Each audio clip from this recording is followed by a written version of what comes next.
All right, and we are back. I already did a little stream talking about episode 1 of Daredevil, Born Again. This is another live stream episode, episode 2 of Born Again. I'll be doing these every week, so hit the subscribe button. I don't know exactly when they'll be up, but basically like Wednesday mornings at the latest. I'll probably just stream them live like this. No definite time, but definitely check in here Wednesdays to be updated on what I thought about Daredevil. And honestly, look out for doing more shows like this because I really, really enjoy this. I really like to watch a show and then break it down. It's very fun. We were doing it on No More Heroes, talking about Waterworld, which go check that out. It's movie month over on No More Heroes, so we're having a lot of fun over there. Yeah, I just really like watching these things and breaking them down and shit. It's very fun. So if you guys end up liking them, please hit the subscribe button. I'll be doing much more stuff like this. And then twitch.tv/AndyMalfrina if you want to hang out for the real stream. So let's get into this. This is episode 2 of Daredevil. Just premiered yesterday. I talked about it before on the first stream I did today. I really like how they dropped 2 episodes at the exact same time. And the way that these episodes are structured, it was very smart because the first episode, right out of the gate, guns a-blazing. They give you like, and this is a smart thing to do. This is a smart thing to do with superhero shit. I know a big problem when they were starting all these Marvel movies is it's like you'd sit throughout the first movies were usually pretty good, but at the same time you'd sit throughout the whole movie and you'd get them doing the shit you wanted them to do. You get a little bit of it at the end. Now, it was good on the studio's part because if the movie was good, it would get you really excited. Then you'd want to go watch the next one, and they'd hopefully throw in more superhero shit. But the way that they started out this series was very smart. They hit you full force first 10 minutes of the fucking show, they give you the best Daredevil shit you've ever seen. So that satiates that, but as we know, Foggy, I keep wanting to call him Froggy. Foggy dies. He goes, I'm not going to Daredevil no more.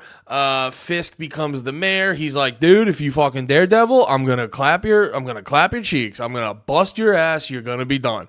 Do not catch me. Do not let me catch you Daredeviling in this goddamn city, or I will bust a cap in your cute little blind ass. And that's on God, which they're kind of toning down. Daredevil's a Catholic. Let's turn up the God a little bit, Disney. Anyway, so yeah. And then at the end, it was sort of, we end episode 1, Fisk is looking down, fucking Matt's looking up. He's like, I guess I'll never Daredevil again, or else that big motherfucker will clap these cheeks. But then we got the red flashing on his face, and they're like, dude, he's definitely going to Daredevil. He's definitely going to Daredevil the hell out of this shit. So we start with episode 2. Oh, yes, that's right. We are very interesting way to go with this episode. We are in the Oh yeah, they did a little recap. Fisk is mayor, speech to the city, anti-vigilante, fucking calls out Spider-Man, which I thought was rude. But I do turn into a dumb idiot when I'm like, oh, he's from those other shows. Maybe he'll show up. Which, honestly, I don't think Spider-Man's going to show up. But, like, throwing out the fucking Punisher logo and shit like that, you could see, you're like, dude, I think some dudes are going to show up on this show. But we start off with this subway fight, which is nothing crazy, but, you know, a well-written show that this is. It develops into something much more big. So we have a little subway fight, which it's very funny too where this sort of develops, because as this is happening, I'm like, my knee-jerk reaction is just like, dude, why are you even worrying about this? It's New York. There's fights on the fucking subway. But we find out later this man is, what was his name? White Tiger? I think that's what it was. Was that his name? We find out he's the White Tiger. Yeah, White Tiger. We find out he's White Tiger. So my man is on some vigilante shit, which we find out accidental shots fired, being like, bro, Daredevil's been gone. I got to White Tiger it up, so don't fucking worry about it. Which I have not actually. I should double check. Is White Tiger along White Tiger Marvel? Okay, so he's an established character. That's sick.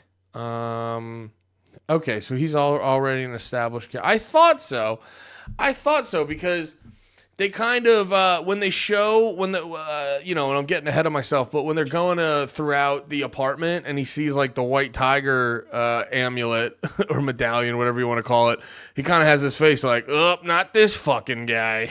And then everyone talks about it like it's already understood. And I go, this must be comic book stuff I don't know yet.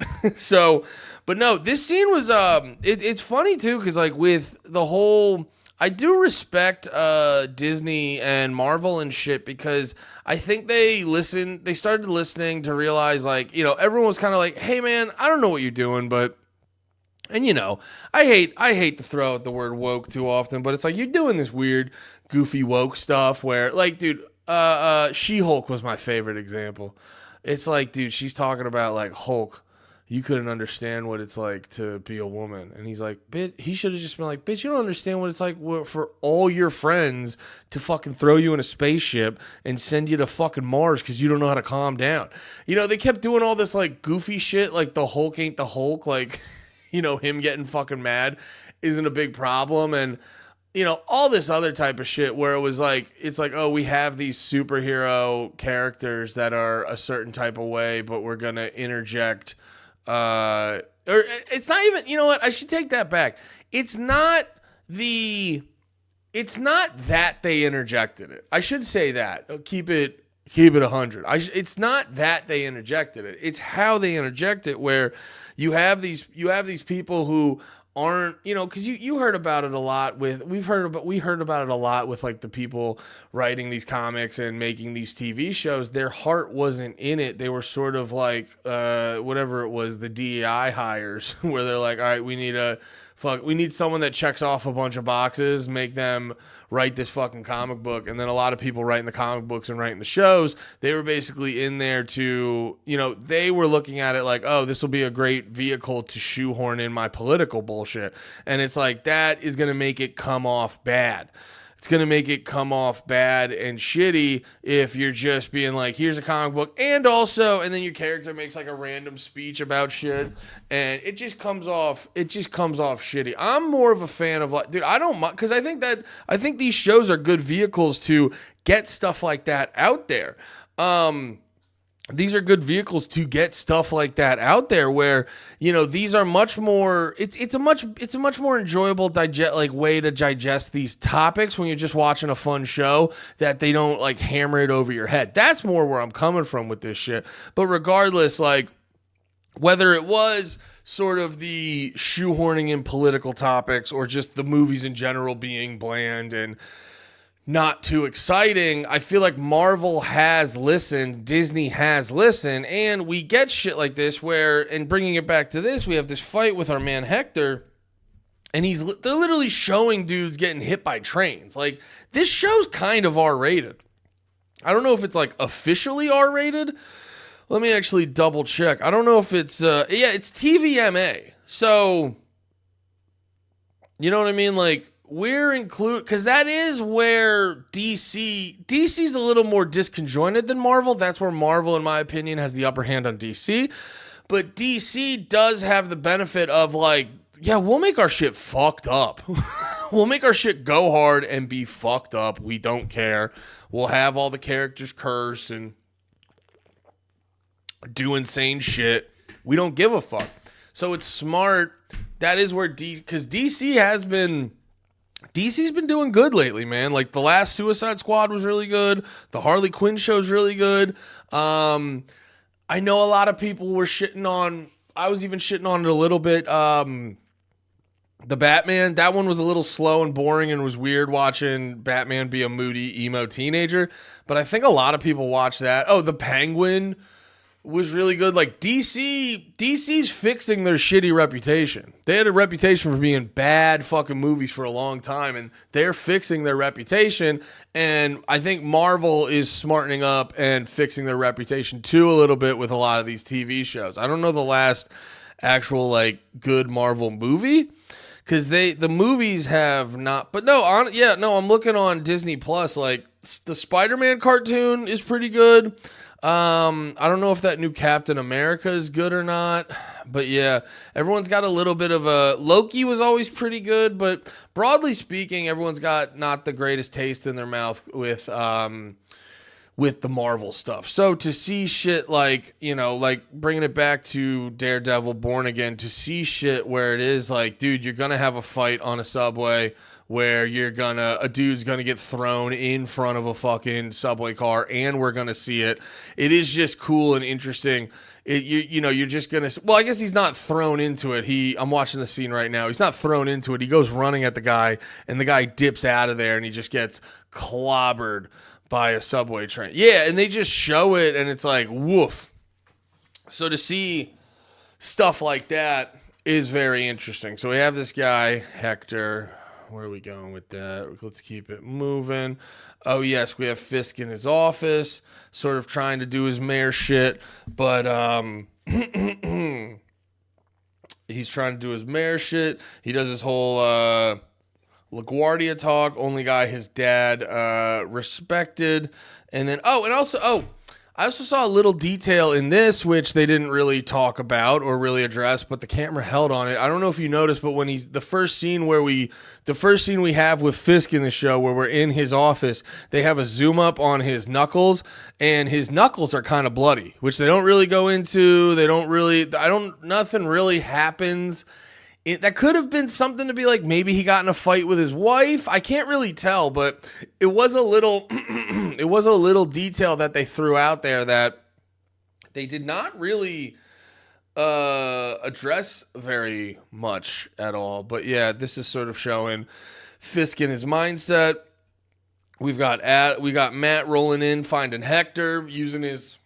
This too was also a very funny element of Daredevil's character, where he's like, I can hear the way his blood, or what the fuck was it? It was like the way that he, like, you can like hear his blinking, and the way that his teeth shift, and the way that he swallows and stuff. You're like, he's telling the truth, and you're like, okay. And that to me falls in another category of just like, you just gotta go with it. I don't know enough about that to challenge it, but yeah, he's telling him the thing about the Subway platform. Oh, and I do like the element in this of he's kind of like telling him what's going on. He's kind of telling him what's going on, but he like believes him, but there's still something weird with what's going on with Hector. He's like, there's something weird with what's going on with Hector. So that, that's just kind of like a lot of interesting exposition. We got Fisk on the bridge doing his mayor thing, getting people liking him. Shout out, I believe, actually, let me double check the IMDb. I believe the construction worker who's like, we got to wait for the permits. And the Fisk is like, I'm the mayor. This is your permit, you dumb fuck. And he's like, that's a good point, mayor. I think that is actually a dude named he's a comedian named Aaron Berg, which is always funny when I don't know Aaron personally. I did talk to him for 2 seconds at a comedy club the other day down here in Austin, but I don't know Aaron personally, but it is funny to see comedians that you actually know who they are. I don't know if he's going to be listed on IMDb. But wait, where is it? I'm looking for a construction worker. I don't know.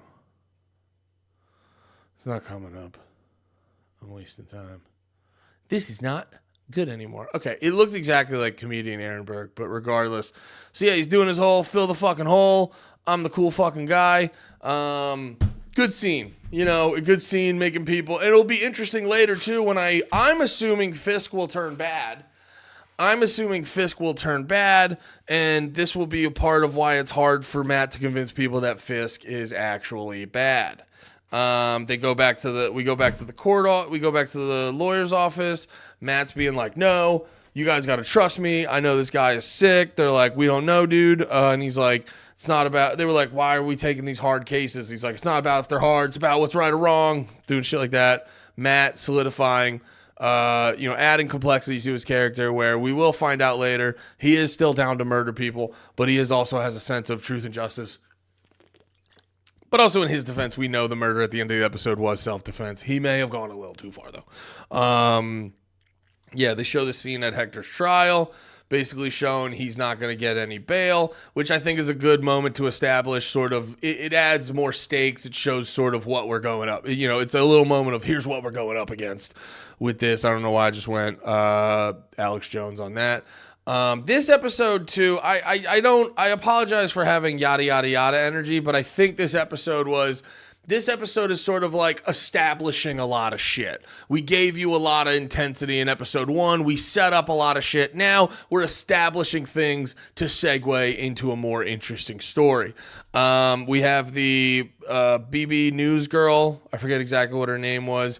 Tony Soprano's kid gives her access. He's like, yo, softball question. She's like, no, my dad's Ben Urich, which is a dude from the original series.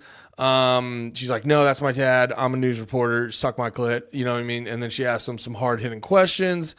Oh, yes, that's right. And a bunch more stuff, setting stuff up. We have the therapist, does a little session. Weird dude we have the therapist. She's doing a book signing. Weird dude asks, hey, can you be my therapist? This sort of, and then she goes, I'll have to move stuff around, but give me an email. It sort of shows she's a good person. She, has some dynamics to her, and she's willing to help out this guy who is being a weirdo. But then we see Fisk's dude is at the meeting. We'll find out later what he's asking him there. Fisk, he is now at the cop's funeral.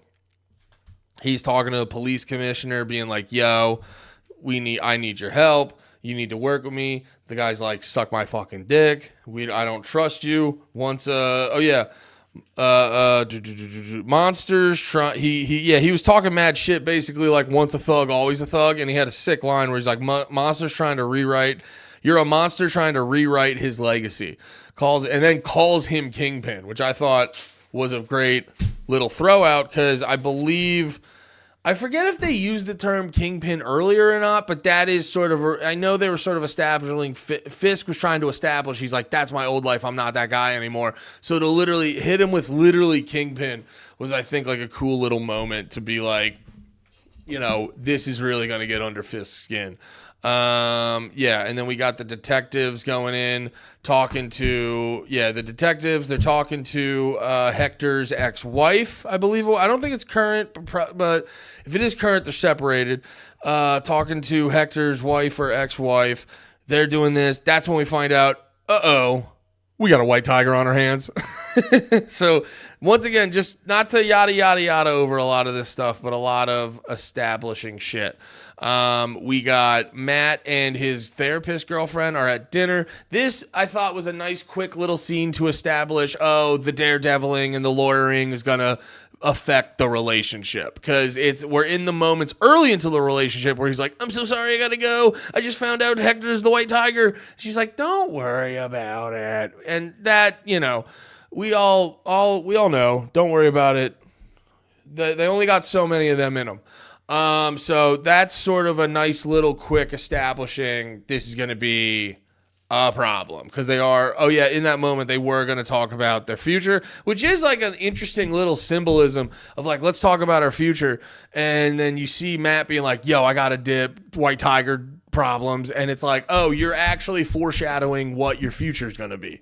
So it's like, you don't even have to talk about your future. You know what your future's going to be. They go, finds out he's the white tiger. They yell at him. Hector's like, I'm really sorry. I'm really, really, really, really sorry. Okay, so then this is the interesting scene. I was talking about this a bunch on the last one, because I think there's like little things that already connect to it. So we have Fisk in his office. He's doing some mayor shit. He's in a surprisingly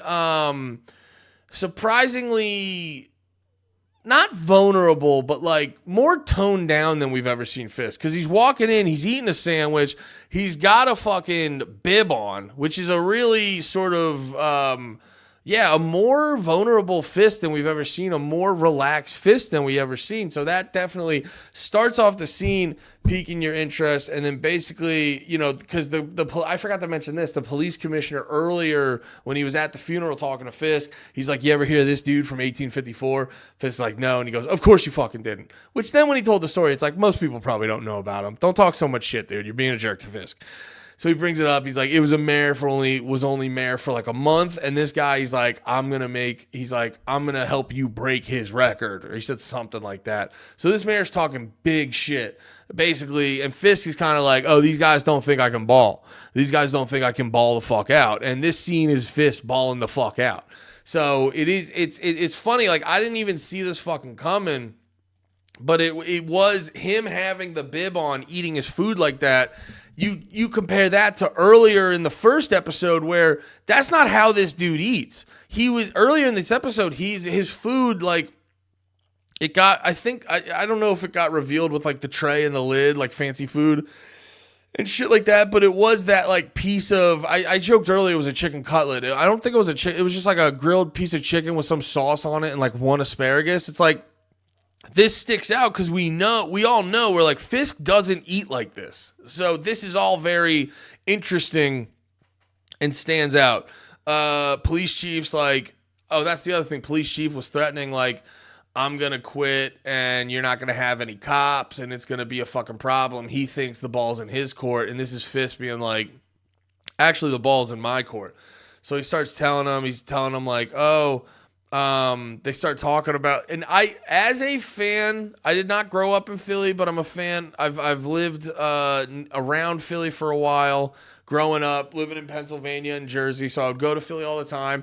Big fan of the Philly cheesesteak, and it's always a funny thing when you hear people talk about, they always bring up like Pat's and Geno's, and and I feel like people have also heard this a lot, but if you talk to anyone in Philly and you go like, all right, best cheesesteak's got to be Pat's or Geno's, right? They're all going to laugh in your face because no shade on Pat's and Geno's. It's fine, but I say this with 100% confidence that, and a bunch of people would back this up, you can very easily go and find a better cheesesteak than Pat and Geno's. Pat and Geno's has just figured out how to market themselves, and they're a great tourist attraction, which more power to them. I want everyone to fucking secure the bag, so I'm not hating on that. It's just for quality cheesesteak, there's way more. So when they go, they're talking about good cheesesteaks, and they throw out like Pat's, I think they threw out, and he's like, you know what mine one is? He's like, it's actually out of the city. He goes, what was the name of the cheesesteak? I forget what the actual one was. When he actually like pulls up, he shows wait, maybe I could play it. Yeah, because here's where the dude's talking shit. Yeah, they're talking about Pat's and Geno's. And then he pulls up the paper. Oh, yeah, here we go. Yeah. He's like, it's actually right outside of the city. Oh, yeah, and he's like, D'Angelo's in King of Prussia, which I've heard before. I've heard people talk about that. I believe it's a good one. But just as, like, the attention to that of being, like, knowing that people from Philly obviously don't think Pat's and Geno's are the best, and then throwing out a smaller one and hitting them with like King of Prussia, I was like, that's good stuff right there. I respected the hell out of that. And then he shows them, so yeah, he big dogs them, shows them the picture, which I initially saw this and I was like, oh, he's showing them the picture to be like, we know where your family is and we'll kill him. No, you find out later, he's like, no, you don't find out till the end of this scene, but he's like, no, we know where your side piece is. And he's like, oh shit, we know the second family you have, you fucking scumbag. So it just all rounds out and ends up being and then he just is basically like, you're not going to get anything you want. And then I believe the cop leaves and he's like, all right, I won't, he basically leaves and he's like, what does he say? No, fine. Fine, no, I'll stay. Be careful what you wish for. So he's basically being like, so he's coming back at Fisk going, you've won the round. You've won the battle. You have not won the war, which is an interesting thing. And, you know, what we know about Fisk is basically Fisk is really good at winning wars. And he's really good at doing battles and all this other shit. So it should be interesting where that devolves to. And the cherry on top of the scene of Fisk just hitting the dismount, being a motherfucker, being like, this is disgusting. Wait, how does he say it? The way he says it is so funny. Because he's basically like, and this shows, oh yeah, the guy goes, well played. And then Fisk goes, no, for the most part, men are weak. Any man can be swayed by a single piece of paper. Yeah, being like, he thought he could keep that child a secret. Yeah, so showing him the picture and stuff like that. Sandwich was disgusting.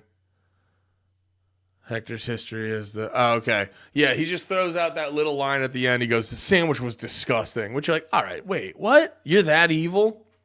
You're that evil, Fisk, that you don't even like the cheesesteak? Like, you'll do this blackmail, but you also just won't, you don't even like the cheesesteak? That's crazy. Yeah. So that was a very interesting scene. Basically, Fisk being like, yo, I'm trying to be a good dude, but if you guys want to play these fucking games, I will play these fucking games. And then, yes, what else do we have? Oh, yeah, we have Matt goes back to the judge. We get a little win there, basically. And I think making a solid argument why you don't want to include any of the White Tiger stuff in the court proceedings. We get a little win right there. Oh, yes. So this was all very interesting. He talks to the detective. The detective can't help him find the guy. So Matt goes, I'll use my super duper blind guy hearing to find this guy. So he starts going on the lookout for that. And then this was very interesting too. And once again, I apologize for having yada yada energy, but this is really the episode of like setting things up. So much stuff gets really set up where when we get to the end of this episode, we'll really find out, it really sets us up to be like, oh, there's going to be some cool shit on the horizon for this episode. So we go that's right, Matt's girl has to cancel dinner, which actually works out real well for Matt because he has to go do Daredevil stuff. And then we find out Fisk and his wife are doing couples counseling with Matt's therapist girlfriend. And Fisk, this is where, we just saw Fisk being a bad motherfucker. When it comes to the police commissioner, he's going to clap some cheeks. But then when it comes to his wife, he just ends it with, what the hell was it? It was very good acting too, because they have the moment where they both like talk over, like, the therapist asks his wife a specific question, then he starts answering it the same time she answers it, which feels like a little moment of just this sort of it's like a little moment to show like, yeah, this sort of feels like a correlation to the problems with their marriage. Like his wife literally got asked a question and his wife got asked a direct question. What do you think? And then Fisk starts answering it the same way. But it's funny enough, so it's like, that's shitty, but also at the same time, he shows that he understands his wife really well because he starts answering it the exact same way she starts answering it. So there's a lot of layers going on in this scene, but he ends it with, I'm here because I don't want to lose my wife. And then there's just like a long pause. And you can tell she has this sort of like disconnected but sympathetic look where she's like, I would like that. Like, because I think his wife's in a place where she's like, I also would like that, but I don't see that being an extreme possibility. That's sort of where I think his wife's at. But then we have Matt. We go back. Matt's been waiting outside. He uses super hearing. And then it just ends in a very cool way where he finds the guy. He tells him, hey, they're coming to kill you. You don't have time to really think about this. Get the fuck out of here. They get the guy out of there. He's got a car waiting for him. And then these cops roll in. And it was a very funny scene because it was like, it's sort of, and this is where, and I'm curious to see if they keep this up throughout the season, but this felt like another moment where, we see a clear parallel between Matt and Fisk, where in the one scene we see some parallels in their relationships, and then in this scene it sort of is a parallel of like, I'm trying to be a different guy, but this world is forcing me to be who I was. And you see Matt, like when these cops come at him, he lets them beat him up. But it's not until they threaten his life that he's like, you don't want to do... Wait, what does he say exactly? Yeah, they asked him what the guy looks like, and he goes, I'm visually impaired, I'd love to help. They start beating the fuck out of him. And what is the line? Yeah, because at one point, the cops start deciding... and realizing that they like have to kill that guy, have to kill Matt, which I think is a really bold move. Lawyer in this like cop killing event gets murdered. Yeah, so like, go ahead. He's a lawyer. I'll do it. No, don't do this. Yeah, Matt's just telling, don't do this. You don't want to do this. Literally has the gun up to his head for a couple seconds. And then which, at first I was like, oh, he kind of went too far. But it's like, these guys are literally going to kill him. So there is an argument where it's like, he kind of has to kill these guys. Because it's like, if he doesn't kill them, they're going to kill the shit out of him. And yeah, dude, just like brutal kills where Matt fucking throws the guy over his shoulder and you see him fall on the ground and just like lands. Wait, oh, my camera's backward. Like lands on the ground right here. It's just nasty. Ooh, god damn. Yeah, and then he just kind of stands there and it's, we're like, all right, Daredevil's back. Yeah, the way he kind of just looks at the room, puts on his broken glasses, and he's like, shit. I forget, does he say anything? Oh, yeah, he kind of yells, right? Yeah, he's just like, fuck. I didn't plan on killing anyone today. This is ass. He's like, I'm upset about this. I didn't plan on killing fucking anyone today. It's not even that I had a limit of what I wanted to kill today. I didn't want to kill anyone today.